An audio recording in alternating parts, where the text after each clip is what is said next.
Hello everyone. तो आज अपन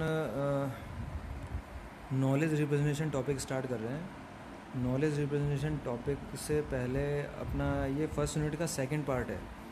तो फर्स्ट यूनिट का जो फर्स्ट पार्ट था उसके अंदर अपन ने आर्टिफिशियल इंटेलिजेंस के हिस्ट्री और उसका इंट्रोडक्शन, उसके कुछ एडवांटेजेस कुछ डिसएडवांटेजेस वो अपन ने डिस्कस कर ली थी। अब आपका जो मेजर टॉपिक था फर्स्ट यूनिट का वो तो कंप्लीट हो गया है, और सेकंड यूनिट में जो अब ये सेकंड पार्ट है इसके अंदर काफ़ी बहुत सारी चीज़ें हैं, मतलब छोटी छोटी बहुत सारे टर्मिनोलॉजीज़ हैं जो हम आगे जाके पढ़ने वाले हैं और आगे जाके हमारे यूज़ में आने वाली है। तो शुरुआत अपन ऐसे करते हैं कि नॉलेज रिप्रेजेंटेशन से करते हैं। नॉलेज रिप्रेजेंटेशन क्या चीज़ है, नॉलेज का क्या मीनिंग है, उसको कैसे रिप्रेजेंट करते हैं। तो ये सारी चीज़ें आपके जैसे बहुत सारे लोग क्या करते हैं, जैसे मशीन लर्निंग का और इस तरीके का कोर्स करते हैं, या आर्टिफिशियल इंटेलिजेंस का कोर्स करते हैं, या कोई डेटा माइनिंग पे कोई रिसर्च कर रहा है, या कोई किसी चीज़ पे रिसर्च कर रहा है। तो वहाँ पर ये सारी चीज़ें काम आती है। जब आपको थोड़ा बहुत आइडिया इन सारी चीज़ों का होगा, ये सारी टर्मिनोलॉजी के बारे में आपको आइडिया होगा कि भाई लर्निंग क्या चीज़ होती है, कैसे हम डेटा को फैच करते हैं, तो क्या क्या तरीके होते हैं, तो वो सारी चीज़ों को जब आपका थोड़ा सा इन सब चीज़ों का आइडिया होगा तभी आप आगे इन सब चीज़ों को डेप्थ में स्टडी कर पाओगे। तो हमारा भी आज के लेक्चर का यही ऑब्जेक्टिव है कि आपको थोड़ा सा आइडिया हो जाए कि नॉलेज क्या चीज़ होती है, नॉलेज को रिप्रेजेंट कैसे करते हैं, लर्निंग क्या चीज़ होती है, और लर्निंग के क्या क्या अप्रोच होती है। तो ये सारा अपना टॉपिक रहेगा अब फर्स्ट यूनिट के अंदर सेकंड पार्ट में। तो अपन स्टार्ट करते हैं नॉलेज रिप्रेजेंटेशन से। सबसे पहले तो हमें ये पता होना चाहिए कि भाई नॉलेज क्या चीज़ है और हमें उसको रिप्रेजेंट क्या करना है। ठीक है। तो अब नॉलेज का मीनिंग हो गया कि देखो हमारा मेन अल्टीमेट ऑब्जेक्टिव तो ये था कि भाई हम क्या करने जा रहे हैं इस सब्जेक्ट के अंदर, आर्टिफिशियल इंटेलिजेंस के अंदर हम मशीन को इंटेलिजेंट बनाने जा रहे हैं। तो मशीन को क्या समझाना है और कैसे काम करवाना है, तो यही तो हमारी नॉलेज है। हम मशीन को कुछ ऐसे इंस्ट्रक्शंस देंगे, कुछ ऐसी कमांड्स देंगे हम, और उसे ये बताएंगे, कुछ ऐसे प्रोग्राम्स बनाकर हम उसे देंगे या उसकी मेमोरी में स्टोर करके रखेंगे कि वो किसी भी सिचुएशन के अंदर सेल्फ डिसीजन लेकर वो आउटपुट परफॉर्म कर दे, या वो जो टास्क है वो परफॉर्म कर दे, या जो भी प्रोसेस है उसका वो उसको स्टार्ट कर दे। ठीक है। तो हमें नॉलेज पहले ही तो ये क्लियर होना है कि भाई नॉलेज किस चीज़ को बोल रहे हैं, यानी कि वो फैक्ट्स या वो प्रोसीजर्स है, या फिर वो प्रोग्राम्स है जिसको हम नॉलेज कह रहे हैं, या वो कमांड्स हैं जिसको हम नॉलेज कह रहे हैं। अब इस नॉलेज के अंदर जो चीज़ें आती है वो क्या आती है कि जैसे पहला पॉइंट आया ऑब्जेक्ट। ऑब्जेक्ट क्या है? Facts about objects in our world domain is object. Example है guitars have strings, trumps have brass instruments. तो उसका मीनिंग क्या है कि हाँ भाई गिटार है उसके अंदर स्ट्रिंग्स होती है, और ट्रम्प्स होते हैं उसके अंदर ब्रास जो है वो ब्रास इंस्ट्रूमेंट्स होते हैं। तो इस तरीके से कोई जो एक फैक्ट है, यानी कि हाँ भाई ठीक है कि राम इज़ अ बॉय, तो ये राम इज़ अ बॉय एक फैक्ट हो गया। हम क्या कर रहे हैं, इस तरीके का डेटाबेस बना रहे हैं। ये डेटाबेस आगे जाके काम आएगा कि भाई हम क्वेश्चन मान लो कि हमने ये जब डेटाबेस में स्टोर करवा दिया कि राम इज़ अ बॉय, तो हम थोड़ी देर में ये पूछ सकते हैं कि भाई हु इज़ दैट बॉय, तो उसका आपका what is the name of that boy. तो इस तरीके से अगर हमने मान लो कोई क्वेश्चन पूछा, तो आपके पास डेटाबेस में अगर स्टोर होगा ना कि राम इज़ अ बॉय, तब आप उससे रिलेटेड कोई भी क्वेरी फैच कर सकते हो आप। इस वजह से हम कह रहे हैं कि भाई ऑब्जेक्ट क्या है। ऑब्जेक्ट क्या है? एक नॉर्मल फैक्ट है जो रियल वर्ल्ड के अंदर होता है। हमें इस तरीके के फैक्ट्स को क्या करना होगा, स्टोर करना होगा। तो पहले हमें आइडेंटिफाई करना होगा कि भाई फैक्ट्स होता क्या है। कोई भी इन्फॉर्मेशन ज़रूरी नहीं है कि वो आपसे रिलेटेड हो या नहीं हो, डायरेक्टली इनडायरेक्टली अगर रिलेटेड होगी तो वो हमें बाद में हम उसे फैच करना पड़ेगा मैनिपुलेट करके। तो इस वजह से हम कह रहे हैं कि आपको पता होना चाहिए कि आप किस डोमेन में या किस एरिया में काम कर रहे हो। उस एरिया से रिलेटेड जितने भी फैक्ट्स हैं आप उनको कलेक्ट करो। तो कलेक्ट तो आप हम तब कर पाएंगे जब उसको हम आइडेंटिफाई कर पाएंगे। इसलिए अपना ये एग्जांपल है कि guitars are strings, trumpets are brass instruments, all these are the examples of objects. फिर नेक्स्ट पॉइंट पे आते हैं अपन इवेंट्स पे। इवेंट्स क्या चीज़ है? Actions that occur in our world. Example, Steve Vai played the guitars in Frank Zappa's band. तो ये स्टीव एक बंदा है जो क्या कर रहा है, गिटार प्ले कर रहा है। कहाँ पे प्ले कर रहा है? फ्रैंक जंपा के बैंड के अंदर प्ले कर रहा है। तो ये एक एक्शन हो गया। स्टीव जंपा ने ये एक्शन परफॉर्म किया। किस पे परफॉर्म कर रहा है? गिटार पे। कहाँ परफॉर्म कर रहा है? फ्रैंक जंपा पे। तो हमने क्या किया, एक स्टेटमेंट आइडेंटिफाई किया। इस स्टेटमेंट से बहुत सारी इन्फॉर्मेशन कलेक्ट हो रही है। कल को हम आपसे ये पूछेंगे कि भाई बताओ कि गिटार है ना फ्रैंक जंपा के बैंड में किसने प्ले किया, तो आप बता सकते हो स्टीव ने किया। मैं आपसे ये पूछ सकता हूँ कि भाई स्टीव ने फ्रैंक जंपा के बैंड में क्या कौन सा इंस्ट्रूमेंट प्ले किया, तो आप बोलोगे गिटार किया। इस तरीके से बहुत सारे क्वेश्चंस बनते हैं। तो आपको क्या करना है, इस तरीके के कोई भी ऑब्जेक्ट के इवेंट्स आपको आइडेंटिफाई करने होते हैं और उसको अपने डेटाबेस में स्टोर करना होता है, ठीक है। नेक्स्ट आते हैं अपन परफॉर्मेंस पे। A behaviour like playing the guitar involves knowledge about how to do things. यानी कि आपने कोई भी परफॉर्म किया, कोई भी काम परफॉर्म किया, जैसे आपने गिटार परफॉर्म किया, गिटार को प्ले किया, तो हर कोई उस गिटार को प्ले नहीं कर सकता। इसका मतलब बाय डिफ़ॉल्ट ये हमें समझ में आ रहा है कि अगर उसने उस बैंड के अंदर वो गिटार या परफॉर्मेंस दी है, तो इसका मतलब उसको गिटार प्ले करना तो आता है, गिटार को बजाना तो आता है, या उसको वो सारी बेसिक नॉलेज है। तो हम ये इस चीज़ से कंक्लूज़न निकाल सकते हैं। तो वो जो कंक्लूज़न हमने निकाला वो उसकी परफॉर्मेंस में आएगा। यानी कि जो भी हम टास्क परफॉर्म कर रहे हैं, तो हम ये मान के चल रहे हैं कि आपको उसकी थोड़ी बहुत नॉलेज है, वो आपको आता है, प्ले करना आता है। फिर मेटा डेटा या मेटा नॉलेज है। तो मेटा नॉलेज क्या होती है कि आपको जो काम करना आता है उसके डिटेल में आपको कितना आता है, knowledge about what we know. तो आपको वो काम आता है, कितना डिटेल में आता है, कितना परसेंटेज में आता है, तो वो मेटा नॉलेज में आता है वो हमारा काम। तो अब हम नेक्स्ट स्लाइड पे मूव करते हैं। नेक्स्ट स्लाइड में है this in solving problem in AI we must represent knowledge and there are two entities to deal with. ठीक है, तो हमें कोई भी प्रॉब्लम को सॉल्व करना है अगर एआई के अंदर, तो हमें नॉलेज को रिप्रेजेंट करना है। और अगर हम नॉलेज को रिप्रेजेंट करते हैं तो हमें ये जो टू एंटिटीज़ हैं इनसे डील करना है। तो डील करने के लिए हम समझते हैं क्या चीज़ है। पहला तो है पॉइंट फैक्ट। फैक्ट का मीनिंग है truth about the real world and what we represent. This can be regarded as the knowledge level. यानी कि क्या सच है जो रियल वर्ल्ड है, या रियल वर्ल्ड में क्या चीज़ है जो आपको दिख रही है या समझ में आ रही है, वो आपका फैक्ट है। और हमें उसको कैसे रिप्रेजेंट करना है, कैसे, तो उसमें आएगा रिप्रेजेंटेशन में क्या रिप्रेजेंट करना है हमें, वो फैक्ट के अंदर आएगा। और नेक्स्ट पॉइंट है रिप्रेजेंटेशन ऑफ द फैक्ट। यानी उस जो आपका फैक्ट है आप उसको आप कैसे रिप्रेजेंट करोगे, कंप्यूटर को कैसे आप उसका मैनिपुलेशन करके दोगे, या फिर यूज़र जब कंप्यूटर आपसे पूछता है तो यूज़र को आप कैसे मैनिपुलेट करके वो दोगे। तो वो कैसे आप रिप्रेजेंट कर रहे हो वो एक अलग पॉइंट है। तो वो बनता है रिप्रेजेंटेशन ऑफ द फैक्ट। यानी कि how we manipulate this can be regarded as the symbol level since we usually define the representation in terms of symbol that can be manipulated by the programs. यानी कि symbol की terminology है इसलिए use कर रहा है यहाँ पर कि अब अगर हम सारी चीज़ों को केवल इंग्लिश के सेंटेंस के फॉर्म में बोलेंगे तो हम प्रोग्रामिंग कैसे करेंगे।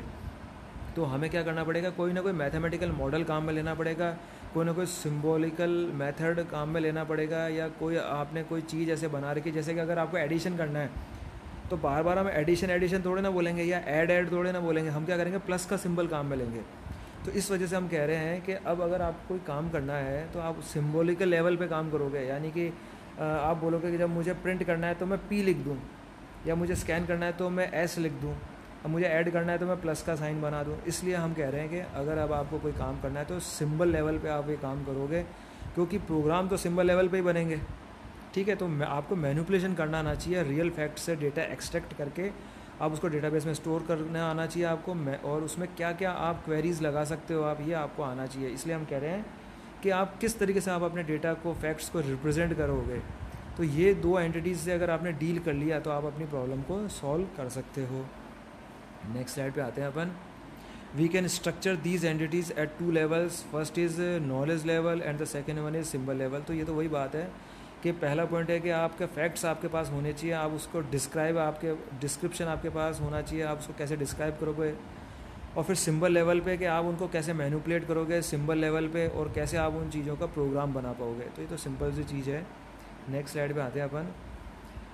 इंग्लिश और natural language is an obvious way of representing and handling facts. तो ये तो हमें पता ही है कि इंग्लिश में तो हम सारा काम कर ही लेंगे, लेकिन क्या हम उसे मैथमेटिकल फॉर्म में भी कर पाएंगे। तो नेक्स्ट पॉइंट है logic enables us to consider the following facts. अब देखो इन्होंने एग्जाम्पल से ये हमें समझाने की कोशिश कर रहे हैं कि भाई इंग्लिश में तो आप काम कर ही सकते हो क्या, लेकिन आप एक कोई मैथमेटिकल लैंग्वेज में भी ये काम कर सकते हो क्या। आपके पास अगर फैक्ट्स हैं तो क्या आप उससे कोई इन्फॉर्मेशन एक्सट्रैक्ट कर सकते हो क्या। तो देखो इन्होंने एक एग्जांपल दिया, एग्जांपल बोला कि स्पॉट इज़ अ डॉग। तो एक डॉग है जिसका नाम है Spot, Spot is a dog as dog, और आपने ब्रैकेट में क्या लिख दिया, स्पॉट लिख दिया। यानी कि अब एक इंग्लिश का तो सेंटेंस था कि स्पॉट इज़ अ डॉग, ठीक है। अगर आप उसको एक इंग्लिश वाले लैंग्वेज में या सेंटेंस में ना लिखकर आप चाहते हो कि कोई ना कोई मैं सिंबॉलिकल फॉर्म में या कोई फंक्शन फॉर्म में मैं इसको लिखूं, तो आप क्या लिखोगे, डॉग ऑफ स्पॉट, यानी डॉग और उसके ब्रैकेट में आप स्पॉट डाल दोगे। तो इसका मीनिंग क्या समझा जाएगा कि इस डॉग का नेम क्या है, स्पॉट है। फिर आगे देखते हैं अपन, we could then infer that all dogs have tails with. अब अगर आपको चाहते हो कि एक और है ना फैक्ट आप बनाना चाहते हो कि यार आप चाहते हो कि भाई है ना कि भाई सारे डॉग्स के तो है ना पूंछ तो होती है, टेल होती है, तो आप इसको कैसे लिखोगे, आप लिखोगे वी ऑफ एक्स और कॉलन का साइन है यहाँ पर, इसका मीनिंग है such that dog of x, और इसके आगे आपने एरो लगा के आप लिख रहे हो कि इसका मीनिंग है has a tail of x. ठीक है, तो आपने एक है ना मैथमेटिकल एक सेंटेंस बना दिया कि ऑल ऑफ एक्स, यानी कि एक्स जो है सभी के लिए एप्लीकेबल है, और इसमें आपने लिखा डॉग ऑफ एक्स। तो अब एक्स की एक वेरिएबल है, अब इस एक्स में ना किसी भी एक्स की वैल्यू आप असाइन कर सकते हो रन टाइम पर। तो आपने एक जनरलाइज सेंटेंस बना दिया कि डॉग ऑफ एक्स। तो अब आप एक्स पे चाहे स्पॉट लिखो या और कोई नाम लिखो, टॉमी लिख दो आप, तो इस तरीके से आप एक्स की कोई ना कोई वैल्यू दे सकते हो। तो जैसे ही आपने एक्स की वैल्यू दी है तो आपने बोला कि भाई dog of x equals to has a tail और ऑफ एक्स। तो जैसे ही आप एक्स की वैल्यू दोगे तो ऑटोमेटिक इसका कंक्लूजन आ जाएगा और ऑटोमेटिक इस पर असाइनमेंट हो जाएगा, किस पे, हैज़ अ टेल पे। यानी कि आपने बोला कि भाई एक्स की अगर आपने वैल्यू दे दी स्पॉट, तो उस स्पॉट नाम के डॉग के टेल भी है, ये भी ट्रू हो जाएगा, ये फैक्ट भी ट्रू हो जाएगा। तो हम ये कह सकते हैं we can then deduce has a tail of Spot. तो इस तरीके से मैथमेटिकल सेंटेंस होते हैं। जब एक आपने इसको जनरलाइज कर दिया तो अब आप एक्स कोई ना कोई वैल्यू दे दोगे तो ऑटोमेटिक वो सारे सेंटेंस पे एप्लीकेबल हो जाएगा। ठीक है, तो अब हमें आगे भी जाकर जब हम एआई के अंदर और डिटेल में हम देखेंगे तो आपको देखोगे कि ऐसे सेंटेंस हमें बहुत सारे मिलेंगे। हमें कोई डायरेक्ट इंग्लिश लैंग्वेज नहीं मिलेगी, आपको ऐसे मैथमेटिकल सेंटेंस मिलेंगे। तो एक सेंटेंस से आपको बहुत सारे सेंटेंस पे उन सेम रूल्स को अप्लाई करना होता है, इसलिए हम ये इस तरीके के सेंटेंस को, मैथमेटिकल सेंटेंस को हम पढ़ते हैं। अब आते हैं नेक्स्ट स्लाइड पे। अब ये कह रहा है कि आपको अगर नॉलेज पता चल गई है कि भाई नॉलेज क्या चीज़ होती है, तो अब आप नॉलेज को गैदर कैसे करोगे, कलेक्ट कैसे करोगे, और अगर आपको कलेक्ट कर लिया तो आप उसको यूज़ कैसे करोगे। तो ये सारी चीज़ें भी अब हमें देखनी है। तो अब सबसे पहले बात करते हैं कि भाई नॉलेज आपको कलेक्ट कहाँ से करनी है।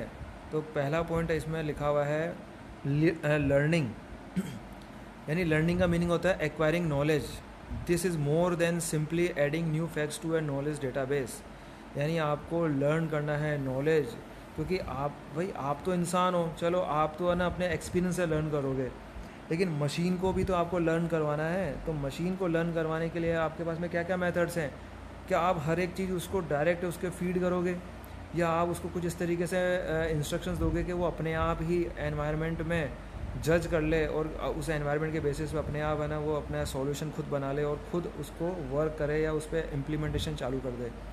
तो वो आपके ऊपर डिपेंड करता है कि आपने उसको किस तरीके से प्रोग्राम किया है। तो लर्निंग का मीनिंग हो गया एक्वायरिंग नॉलेज। अब आप ह्यूमन भी अपनी नॉलेज को एक्वायर करता है टाइम टू टाइम एक्सपीरियंस के बेसिस पे, और मशीन को भी यही काम करवाना है। ठीक है, तो लर्निंग एक क्या चीज़ हो गई। लर्निंग का मीनिंग है जैसे आपने कोई नई चीज़ सीखी तो आप क्या करो, उस नई चीज़ को डेटाबेस में स्टोर करते जाओ। जैसे जैसे आप डेटाबेस में आपका लार्ज होता जाएगा तो आपकी लर्निंग भी लार्ज होती जाएगी और आपका एक्सपीरियंस भी बढ़ता जाएगा। ठीक है, नेक्स्ट पॉइंट है new data may have to be classified prior to storage for easy retrieval. अब इसमें एक पॉइंट है कि भाई आपने कोई भी चीज़ सीखी, जैसे आज आपको मैंने कहा कि भैया क्या ना एआई के अंदर एक पॉइंट होता है रिप्रेजेंटेशन का, यानी आपको है ना फैक्ट्स उसके अंदर रिप्रेजेंट करने होते हैं।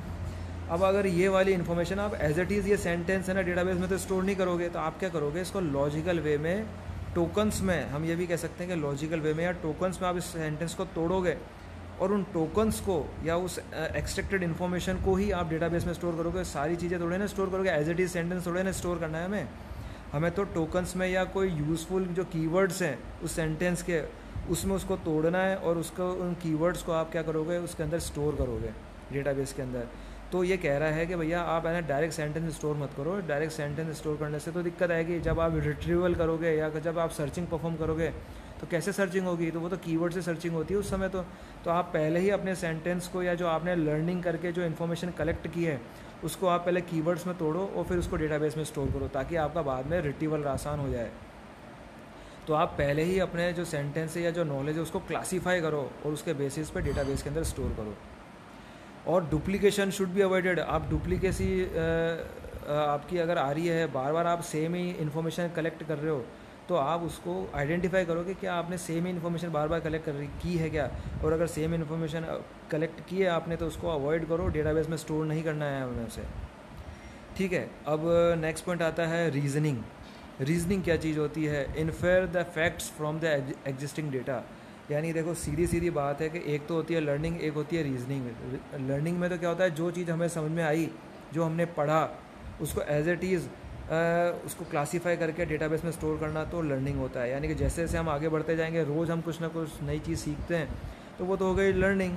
लेकिन क्या आप में इतना इंटेलिजेंस है कि आप उस लर्निंग में से कुछ नए फैक्ट्स को आइडेंटिफाई करके सामने ले आओ? जैसे मान लो मैं रोज़ आपको एक चीज़ बताता हूँ कि भैया इस तरीके से घूमना है, इधर पहले लेफ़्ट में जाना है, फिर राइट में जाना है, और फिर इस तरीके से करना है, तो अल्टीमेटली क्या आपको कोई कंक्लूज़न वाली बात समझ में आ रही है कि मैं पहले लेफ़्ट में जाने को बोलता हूँ, फिर राइट में जाने को बोलता हूँ, और फिर सीधा जाने को बोलता हूँ? तो इसका मीनिंग ये है कि आप में क्या वो कैपेबिलिटी है क्या जो सेम इंस्ट्रक्शन से आप कुछ कंक्लूज़न निकाल सको? तो जो सेम इंस्ट्रक्शन से या सेम डेटाबेस से कोई कंक्लूज़न निकालता है या कोई बिजनेस स्ट्रेटजी बना के कोई इन्फॉर्मेशन निकालने की कोशिश करता है, उसे हम क्या बोलते हैं? रीजनिंग। यानी एग्जिस्टिंग डेटा से ही आपको क्या करना है, एक यूज़फुल इन्फॉर्मेशन फाइंड आउट करनी है, उसे हम बोलते हैं रीजनिंग। जैसे मान लो कि कोई मशीन है, आपने शायद ग्राफ थ्योरी के अंदर पढ़ा होगा कि है ना, ग्राफ थ्योरी में क्या होता है, या ग्राफ जब हम उसके अंदर प्रोवाइड कराते हैं तो हम है ना एक एल्गोरिदम वहाँ पे लगाते हैं, उसके अंदर हम बोलते हैं शॉर्टेस्ट पाथ एल्गोरिदम। तो शॉर्टेस्ट पाथ एल्गोरिदम, जब आपके पास एल्गोरिदम है तब तो आप है ना उस एल्गोरिदम के स्टेप्स को फॉलो करोगे और शॉर्टेस्ट पाथ को फाइंड आउट कर लोगे। लेकिन अगर मान लो आपके पास एल्गोरिदम नहीं है, आपके पास में सारे नोड्स के बीच में डिस्टेंस गिवन है, तो फिर आप कैसे काम करोगे? तो आप क्या करोगे? ब्रूट फोर्स एल्गोरिदम काम में लेते हो, जो हमें सबको पता है। आप क्या करोगे? सारे पाथ को ट्रेवल करोगे पहले एक एक करके, और सारे कॉम्बिनेशन को फाइंड आउट करोगे, और फिर उन सारे कॉम्बिनेशंस की डिस्टेंस को ऐड करते जाओगे, और फिर फाइनल कंक्लूजन निकालोगे कि भाई कौन सा पाथ शॉर्टेस्ट था। ठीक है, तो अगर यही काम मशीन से करवाना होता मुझे, तो मशीन भी क्या करती, अगर मैं उसको एल्गोरिदम नहीं दूंगा तो वो क्या करेगी? सारा ब्रूट फोर्स एल्गोरिदम अप्लाई करेगी, वो सारे पार्ट ट्रैवल करेगी, और फिर उसमें से फाइंड आउट करेगी कि भाई कौन सा पाथ उसके लिए बेस्ट था। एक दिन मैंने उसको मशीन को ऐसा काम करने को बोला, फिर दूसरे दिन भी मैं कोई ग्राफ बना के दे दूंगा, फिर से मशीन क्या करेगी? वापस से सारे पाथ को ट्रैवल करेगी, सारे कॉम्बिनेशन फाइंड आउट करेगी, और फिर से कोई ना कोई लास्ट के अंदर कंक्लूजन निकाल के देगी कि भाई ये वाला पाथ सबसे बेस्ट था। फिर तीसरे दिन भी यही प्रोसेस कराऊंगा, चौथे दिन भी यही, पाँचवें दिन भी यही, 50वें दिन भी यही, 100वें दिन भी यही, 10,000वें दिन भी यही। अगर मैं कराऊंगा तो एक टाइम तो ऐसा आएगा जब मशीन समझने लग जाएगी कि यार बार बार मैं यही काम कर रहा हूँ, और फिर एक प्रोसेस फॉलो करता हूँ, और उसके बाद में ये आइडेंटिफाई करता हूँ कि यार ये वाला पाथ बेस्ट है। तो मशीन में क्या वो इतनी कैपेबिलिटी उस समय तक डेवलप हो जाएगी कि उसे ये एक रूल दिखने लग जाएगा एग्जिस्टिंग डेटा के अंदर या एग्जिस्टिंग प्रोसीजर के अंदर, उसे एक रूल आइडेंटिफाई होने लग जाएगा कि यार अगर मैं शुरुआत में ही पहले लेफ़्ट में जाता और राइट में जाता और फिर सीधा जाता, तो मुझे पहली बार में ही वो शॉर्टेस्ट पाथ नज़र आ जाता। तो ऐसे रूल आइडेंटिफाई करना ही एक इंटेलिजेंस है, और उसे ही हम बोलते हैं रीजनिंग। ये रीजनिंग करना आना चाहिए। ये रीजनिंग के लिए बहुत सारे प्री डिफाइंड मेथड्स भी हैं, लेकिन हमें मशीन को इतना इंटेलिजेंट बनाना है कि वो प्री डिफाइंड मेथड्स की उसको ज़रूरत ना पड़े, वो अपने आप ही अपना रीजनिंग स्टार्ट कर दे और अपने आप ही कंक्लूज़न ले आए वो आपके सामने। ठीक है, तो रीजनिंग के बारे में और लर्निंग के बारे में आपको थोड़ा बहुत आइडिया लगा यहाँ पर। ठीक है, अपन नेक्स्ट स्लाइड पे आते हैं। अब अपन बात करते हैं कि एक एग्जांपल इन्होंने दे रखा है यहाँ पर रीजनिंग समझाने के लिए। तो वैसे तो मैंने आपको समझा दिया, फिर भी इसका एग्जांपल और समझ लेते हैं अपन। जैसे इसने बोला कि if a system only knows Davis is a jazz musician. Davis नाम का एक बंदा है जिसको केवल है ना जैज़ नाम का एक जो म्यूज़िक है वो बजाना आता है, यानी कि Davis is a jazz musician. तो सेकंड स्टेटमेंट है all jazz musicians can play their instruments well. तो दो फैक्ट्स हैं हमारे सामने। पहला तो है कि डेविस एक जैज़ म्यूजिशियन है, और दूसरा यह है कि सभी जैज़ म्यूजिशियन अपने इंस्ट्रूमेंट को बहुत अच्छे से प्ले कर सकते हैं। ठीक है, तो दो तरीके के स्टेटमेंट हमारे सामने आ गए। अब थिंग्स है कि if things like is Davis A jazz musician. आपने क्वेश्चन पूछा कि भाई क्या डेविस है ना जैज़ म्यूजिशियन है, और आपने सेकंड क्वेश्चन पूछा कि भाई can jazz musician play their instruments well. तो इसमें क्या है कि जो Davis is a jazz musician, तो ये तो सीधा सीधा क्वेश्चन है, इसका आंसर तो आप बड़ी आसानी से पता लगा सकते हो। फिर सेकंड क्वेश्चन पूछा कि भाई can jazz musician play their instruments well, तो ये भी सिंपल सी बात है कि अगर all jazz musicians can play their instruments, तो जैज भी तो एक जैज म्यूजिशियन है, तो वो भी तो अपना इंस्ट्रूमेंट प्ले कर सकता है बड़ी आसानी से. तो these answers is readily obtain from the data structures और प्रोसीजर्स वेरी इजली. लेकिन अगर मैं क्वेश्चन चेंज कर देता हूँ, how ever question like can Davis play his instrument well, अगर मैं आपसे पूछता हूँ कि क्या डेविस अपना इंस्ट्रूमेंट बड़ी आसानी से प्ले कर सकता है क्या, तो अब ये क्वेश्चन थोड़ा डिफरेंट है, क्योंकि इसमें मैंने जैज़ नाम का जो कीवर्ड है वो काम में नहीं लिया, लेकिन इन दोनों सेंटेंस को जोड़ने वाला जो कीवर्ड है वो क्या है, जैज़ है. तो मुझे यहाँ पर थोड़ी सी रीजनिंग काम में लेनी पड़ेगी. पहले मुझे ये पता लगाना पड़ेगा कि भाई डेविस कौन सा म्यूजिशियन है या वो कौन सा इंस्ट्रूमेंट प्ले करता है. तो वो पता चलेगा रीजनिंग से कि भाई जैज़ वो म्यूजिशियन है, तो वो जैज़ जो इंस्ट्रूमेंट है उसके जो भी वो काम में लेता है उसको बड़ी आसानी से वो प्ले करता है. तो आपको इन दोनों स्टेटमेंट का जो कॉमन कीवर्ड है उसको आइडेंटिफाई करना पड़ेगा और उसके बेसिस पे ये डिसीजन लेना होगा कि क्या can Davis play his instrument well, तो आपका आंसर आएगा यस, या फिर आपका हो सकता है आंसर आ जाए नो. ठीक है, तो इस तरीके के क्वेश्चंस जिसके अंदर दोनों फैक्ट्स का यूज़ होता है और दोनों फैक्ट्स का जो कॉमन कीवर्ड होता है उसका यूज़ होता है और उसके बेसिस पे डिसीजन लिया जाता है, तो वहाँ पर रीजनिंग वर्क करती है और वहाँ पे कुछ मैनिपुलेशन वर्क करती है. ठीक है, अब अपन बात करते हैं properties of knowledge representation systems.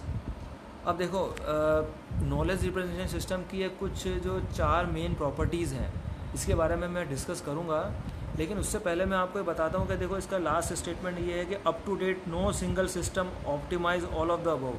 यानी कि ये कहना चाह रहा है कि भाई अभी तक ऐसा सिस्टम बना ही नहीं है या ऐसी कोई मशीन बनी नहीं है जो ये चारों प्रॉपर्टीज़ को 100% फुलफ़िल करती हो. ठीक है, तो अब वो क्या प्रॉपर्टीज़ है, तो अपन देखते हैं भाई क्या प्रॉपर्टीज़ है. The following properties should be possessed by a knowledge representation system. तो होनी चाहिए, पर हो थोड़ी रही है, 100% तो नहीं हो पा रही है, लेकिन कुछ परसेंट तो हो रही है, काफ़ी परसेंट हो रही है. तो पहली प्रॉपर्टी है कि रिप्रेजेंटेशन एडिक्वेसी, यानी आपका जो सिस्टम है ना उसमें ये प्रॉपर्टी फुलफिल होनी चाहिए. कौन सी प्रॉपर्टी, रिप्रेजेंटेशन एडिक्वेसी. तो ये प्रॉपर्टी का मीनिंग क्या है, the ability to represent the required knowledge, यानी आपको जो उस सिस्टम को चलाने के लिए जो नॉलेज की रिक्वायरमेंट है उस नॉलेज को रिप्रेजेंट करना आना चाहिए आपको, उसकी इतनी कैपेबिलिटी होनी चाहिए कि वो उसको रिप्रेजेंट कर सके. तो उस चीज़ को हम बोलते हैं रिप्रेजेंटेशन या रिप्रेजेंटेशनल एडिक्वेसी, यानी आपके रिक्वायर्ड नॉलेज को रिप्रेजेंट करने की एबिलिटी होनी चाहिए आपके पास में. सेकेंड पॉइंट है इन्फ्रेंशियल एडिक्वेसी. इन्फ्रेंशियल एडिक्वेसी का मीनिंग क्या है, the ability to manipulate the knowledge represented to produce the new knowledge.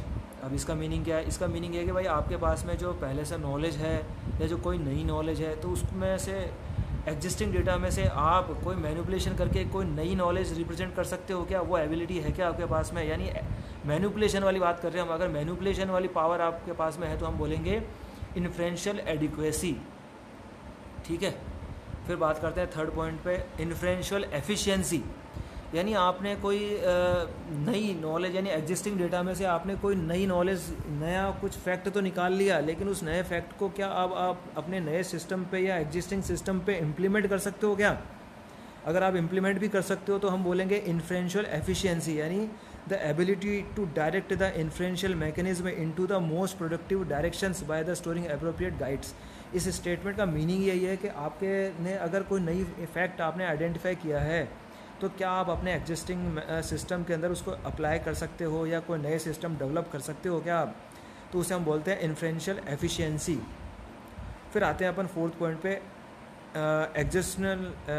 एक्विजिशनल efficiency. Acquisitional efficiency का मीनिंग क्या होता है, the ability to acquire new knowledge using automatic methods where possible rather than the reliance on the human intervention. यानी कि आप एक्विजिशनल efficiency का meaning ये है कि आप है ना कोई भी ऑटोमेटिक मेथड पे आप काम कर रहे हो या किसी भी एल्गोरिदम पे अगर आप काम कर रहे हो, तो उस एल्गोरिदम को आइडेंटिफाई करके आप कुछ नए फैक्ट्स निकाल पा रहे हो क्या, और अगर आप जो नए फैक्ट्स निकाल पा रहे हो तो क्या वो सही निकाले क्या, आपने जो फैक्ट्स आपने निकाले हैं क्या हम उस पर रिलाई कर सकते हैं, क्या उन फैक्ट्स को हम किसी ह्यूमन बेस्ड इंटरवेंशन सिस्टम पे अप्लाई कर सकते हैं क्या, यानी हम क्या उसे प्रैक्टिकल सिनारियो के अंदर या रियल वर्ल्ड के अंदर अप्लाई कर सकते हैं क्या. तो एक्विजिशनल एफिशिएंसी का मीनिंग यही है कि भाई आपने फैक्ट अप्लाई कर दिए, लेकिन क्या उससे कोई ड्रास्टिक चेंज तो नहीं आ जाएंगे या कोई हमारे को डिसएडवांटेज तो देखने को नहीं मिलेगी, या कोई क्रैश तो नहीं मिलेगा हमारे सिस्टम पे, तो वो चीज़ें हम बोलते हैं एक्विजिशनल एफिशिएंसी, यानी the ability to acquire new knowledge using automatic methods where possible rather than the reliance on human intervention. यानी आपके पास में नई नॉलेज को एक्वायर करने की एबिलिटी हो ऑटोमेटिक मेथड से, लेकिन आपको ये भी ध्यान में रखना है कि वो आपका सिस्टम को क्रैश ना कर दें, इतने रिलायबल होने चाहिए वो, उसे हम बोलते हैं एक्विजिशनल एफिशिएंसी। ठीक है, नेक्स्ट स्लाइड पे अपन आते हैं। अप्रोच टू नॉलेज रिप्रेजेंटेशन, तो ये थोड़ा अलग टॉपिक है। इसमें आपसे ये बात की जाएगी कि भाई नॉलेज का रिप्रेजेंटेशन जो होता है उसमें कौन कौन सी अप्रोच होती है। तो ये जो टॉपिक है ये ज़्यादा इंटरेस्टिंग है। ठीक है, तो इसको अपन पढ़ते हैं। नेक्स्ट स्टार्ट करते हैं अपन इस टॉपिक को भी, approaches to the knowledge representation.